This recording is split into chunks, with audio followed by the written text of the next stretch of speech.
Hello and welcome back. I haven't put anything much up for a while, but I'm going to put some little videos up on Facebook, YouTube for people to look into for free.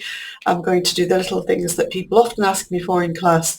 I'm going to do things that I think are a bit useful for you. I am organising some more formal classes, which will be courses of study, and I will let you know when they are ready to download or purchase. That's if you want to follow a formal study of probably how to draw and how to paint for beginners.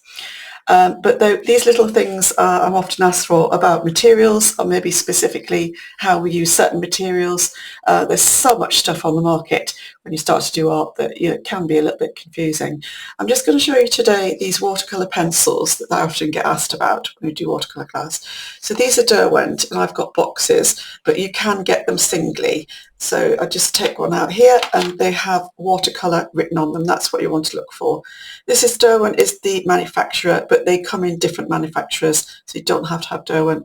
And you can buy them singly. You might have to go online if you don't have an art shop near you to buy them singly. But the box is expensive, but if you buy it singly, they could be £1.50 or £2 each, and you can just buy 2 or 3 and try them, see how you get on with them. So we use it like a pencil, like this. You can do how you would do with a graphite pencil, linear work, cross-hatching, shading, whatever you want to do. But also you can dissolve them in water. So I'm just going to show you that. So let's do a couple of lines here, a couple of lines here, and a little bit of a different colour. So I've used Imperial Purple and from Crimson Lake with those two. And then I'm going to take my brush. I've got a bit of water, got a medium brush, it's about a 10. The brush number is on here, and that tells you the size of the brush. The lower the number, the smaller the brush. So that's a 10. I'm going to dip into this one and just show you that it dissolves pretty quickly.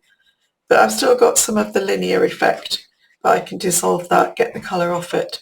So depending how I want to use them, they're very useful. Some people want to do a whole picture with them. They really like them and think, well, it suits the style of picture that they're doing, and so they'll do a whole picture with these. And other people like to use them, that's what I'm often asked for, in combination with their watercolours. Because you can get into detail. I've got a small watercolour brush here that is a 4, but you can get size 2. And if you'll see, if I try to go into the corner here and get some detail, there's a bit of water seeping out because it is a brush, but you can get a very small brush and be very careful with it and get into your detail. But this is an alternative to do the detail with a bit of a pencil, and then you can wet it or not wet it. I'm just going to show you a little something that I have on the side. If you're from the island, you'll recognise this. If you're not from the island, it is a piece of rock that sticks out into the sea, and we have a little lighthouse thing here. It's a bit of red and some colours around the rocks. This was done outside. It's graphite pencil and watercolour with a brush, but I want to put a bit of emphasis on it with some dark reds, particularly on this object here, and particularly on this side where it's out of the light. So it's very, very dry. I cannot do this, emphasise, while the paper's still wet. You can't go on with a pencil. It will go to mush. So you must leave it till it's dry. But I can build up this area. The paper's dry with some lovely red, dark red, to make a bit more shadow colour. And here a bit more emphasis. And I can either leave that, you see it's bringing the sketch into a bit more reality, putting a bit of dark around where the rocks are as well, a bit of dark shade with some blues and purples, and I can leave that in.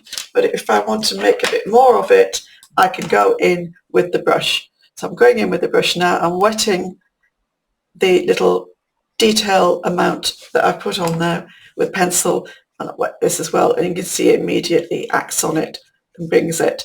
But it brings up a certain area quite quickly, and it also allows you to be in control. It's a little bit more in control with that detail work.